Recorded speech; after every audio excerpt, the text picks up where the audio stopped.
Well, the Trudeau government will unveil its latest fiscal plan this afternoon after weeks of pre-budget announcements. And CTV's Colton Braille joins us live with more on what we can expect. Thanks for joining us, Colton.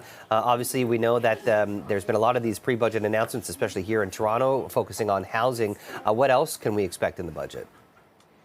Yeah, Jamie, the big questions this morning: what's going to be new, and how on earth is the government going to pay for what they've already announced? $38 billion in new spending has been announced since about the end of March leading up to today's budget. So what is there left to talk about? Well, let's start there, of course. What we've heard so far has been focused so much on housing. It's been focused on generational fairness, and we expect that to be a really big theme of this year's budget.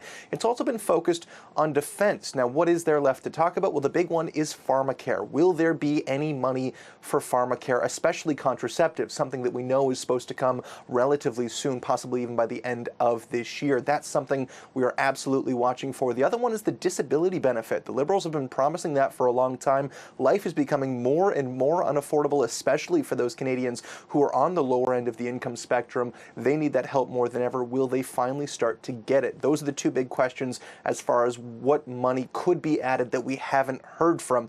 The big question, though, is what's going to be the cost of all of this? $38 billion already announced. They've also said the deficit at $40 billion isn't going to increase. How do you square that circle? Where there's two ways they're trying to do it. The first of which is backloading spending. We saw that in the defense announcement that came out a couple of weeks ago, $73 billion, but only $8 in the next 5 years. The other way we're seeing that is via loan money. $17 billion of the 38 already announced is coming in the form of loans. So not only is that money that the government expects to get back, it's also money that may not even end up going out the door if the uptake from provinces and corporations isn't what's expected. So that's some of how they're trying to shave this off. But that still leaves $21 billion in the red that this government needs to find a way out of. And how are they going to do that? Is it going to be by cutting services?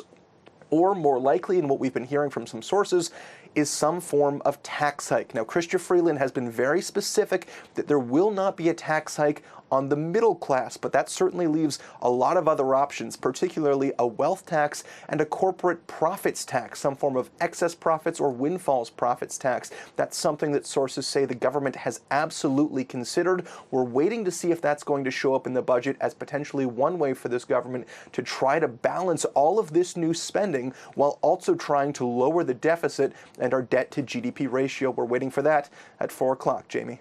Looking forward to it. Thank you. CTV's Colton Braille.